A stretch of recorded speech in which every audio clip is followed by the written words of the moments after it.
The ASUS Zenpad Z8S is an Android tablet.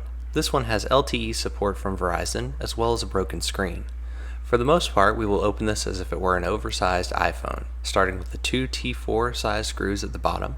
It has one on either side of the charging port. The rest of the screen assembly is secured with plastic clips around the top and sides. After removing the two securing screws, I can run a metal pry tool around the edges of the device to release the plastic clips holding the display assembly in place. There is minimal risk as the LCD display is recessed into the plastic housing. Because this is a combo part with the display glued to the digitizer, we'll be replacing it as one piece today. This is by far one of the easiest tablets to work on. At the bottom of the screen assembly, we find two ZIF wire connectors, one for the LCD and one for the touch sensing digitizer. These clips can be opened with tweezers or a plastic spudger tool. Be careful as these do have a tendency to break off.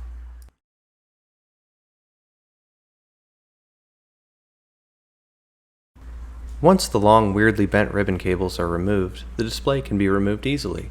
Setting the damaged glass to the side, I'll grab the replacement part and start by removing the masking tape holding down the floppy ribbon cable. Preemptively opening the ZIF connectors, I can start inserting the ribbon cables. I'll insert the very wavy LCD connector to the replacement screen, then move on to the smaller digitizer ribbon on the left.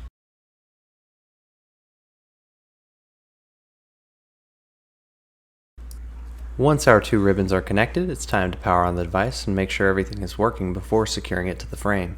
Seeing that the display is working well, I'll start by snapping the plastic clips in place at the top, working my way down to the bottom along the sides. With the screen clipped in place, I can reinsert the two bottom screws, securing the assembly to the frame. With the device fully powered on, it's time to test functionality. I ran into an issue here with the display going black seemingly randomly. After a few seconds realizing it was the magnetic mat triggering the screen and thinking an accessory was closed, turning the display off.